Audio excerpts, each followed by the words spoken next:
Student വിസയിൽ കുറച്ച് മാറ്റങ്ങൾ ഗവൺമെന്റ് ഓഫ് കാനഡ കൊണ്ടുവരികയാണ്.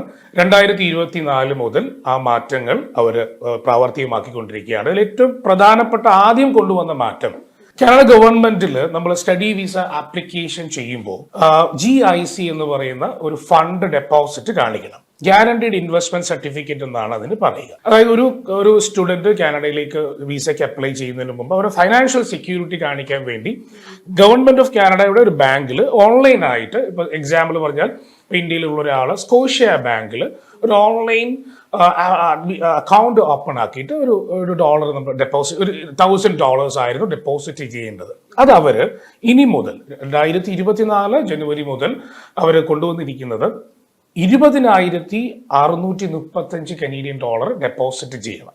ഓൾമോസ്റ്റ് ഡബിൾ ആക്കി മാറ്റിയിട്ടുണ്ട്. 10,000 എന്ന്. അതാണ് ആദ്യം വന്ന ഏറ്റവും വലിയ മാറ്റം.